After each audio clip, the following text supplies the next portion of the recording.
Hello guys, good morning. Welcome to my and it's me again, ang inyong chismosong Kaalda Vlogger. So gusto ko munang magpasalamat sa inyong lahat na walang sawang tumatangkilik, nanonood, sumusuport at sumusubaybay ng aking mga content dito sa aking channel. So thank you so much for your love and support na binibigay, especially sa oras na nilalaan ninyo para manood dito sa channel ko. So wag ninyong babaktawan o lalaktawan tong ating topic for today's video. I'm sure na hindi ninyo pagsisasihan na pinanood nyo to mula umpisa hanggang hulihan. And syempre, i-share nyo to so mamaya sa mga hindi makakakita, i-share ko to. So eto na, dumako na tayo sa ating main topic for today's video. Ano ba yan? Ito nga yung Pulang Araw or Pulang Lupa, ipapalabas na sa Netflix. Ano ba yan? Kala ko sa TV. Natatakot kayo siguro sa boycott or sa mga advertisements, advertisers kung ilan lang ang papasok sa inyo. 'Di ba? Kasi alam naman natin guys, pagka sa TV walang manonood or hindi tayo manonood, kasi alam nyo naman may isang tao doon na kinamumuhian nating makita at ayaw nating makita, na si Letox Queen, kasi naman ba't pa sinama yan palibhasa may nag-aalaga dyan. So ito na guys, watch this. Mamaya ipapaliwanag ko sa inyo ng buong buo. So ito na guys, watch this. At kung nakita nyo na ngayong recap, so once again, si TTO sa may-ari ng mga photos and videos na nilalabas ko araw-araw. So thank you so much sa inyong lahat, kasi nga binibigyan nyo ako ng mga updates, and syempre pinagkakatiwalaan nyo akong ilabas ang katotohanan patungkol kina Main at Alden, and syempre patungkol sa kanilang mga ganap na magkasama or individual man. So thank you so much, kasi kung hindi dahil sa inyo wala ako dito. So tara na't dumako na tayo sa ating main topic for today's video. Dumako na tayo sa ating main topic for today's video. Gaya nga ng sinasabi ko kanina, natatakot ata ang Kanguso na maboycott ang palabas nilang Pulang Araw or Pulang Lupa. Diba? Kaya sa 26 ipapalabas na nila to sa Netflix. Asahan ninyong wala ding manonood dyan, kasi alam ko yung Barda at si Alden lang ang may fans dyan, pero yung isang leading lady dyan ay walang ka-fans yun. Nako, at ako sa inyo, ba't nyo pa sinama yung ulupong na yun, ba't nyo pa sinama yung babaeng iyon? Alam nyo namang high blood ang ADN doon. Sa bagay, kung sino ba naman yung kinaka-high bloodan natin, yun yung kinukuha nila, yun yung tinatanggap nila, diba? Na pinapares kay Alden Richards. So wala naman tayong magagawa. So kami, manonood kami para sa part lang ni Alden, pero yung isa nako, asa siya, kasi pagka meron siyang part doon, ililipat namin, diba? Nako, ako na magsasabi guys, hindi magte-trending to sa Netflix. Kaya, at balita ko ilang episodes lang daw ang ipapalabas. So ayan, limited episodes lang daw yung ipapalabas. Ewan ko sa TV kung ganun din, kung legit yung ganung eksena na ipapalabas nila ipapalabas nila limited episodes lang din kasi alam nyo naman medyo nagtitipid at medyo 'di ba. Tignan ninyo, inuna pa yung Netflix kasi nga natatakot silang maboycott at natatakot silang may mangyaring masama sa show nila at bumaba yung ratings kasi alam nyo naman 'di ba, may pinapatupad kaming campaign na no to solo project. So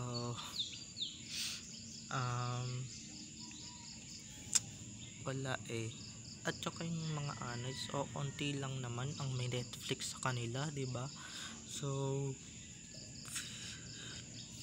ba't sila manonood at ba't sila magkakaroon ng Netflix? At isa pa, ayaw din nila dyan kay Retox, no? Kaya alam ko yung karakas ng ibang mga honest dyan dito sa social media. Naku, kunwari gusto pero ayaw din naman pala, di ba? Panonoorin lang nila yan sa Netflix just because of Alden, not of that girl, okay? Kaya yung mga ganon din sa TV, walang manonood sa TV.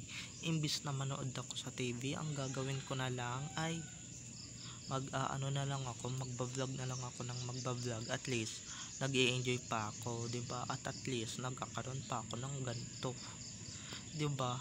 Hindi katulad ng mga at proud pa talaga kayo ha ng panonood sa TV, maboboringan ka pa, 'di ba? Okay lang sana kung history kasi I love history, pero yung leading lady doon ay nako, hindi. Si Parrot Queen ay hindi ako manonood kahit na ano pa. Oo, eksena lang ni Alden at ni Barbie, pero yung nagkakaroon na ng eksena si Tisoy, pati yan never, okay? Never akong manonood, ganyan nako kaprinsipyo. Kahit yung mga bagay-bagay hindi ko panonoorin kahit sino pa yung kapartner niya dyan, okay? Kung yung iba pinanood ko, eto lang yung hindi, kasi I hate that leading lady, okay?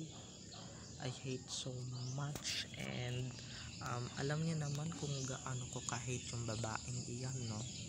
Ganon natin kahit yung haliparot na babaeng yan, 'di ba? Naman tayo magbulag-bulagan and magtanga-tangahan, hindi ba? Sayang, maganda pa naman yung palabas, no?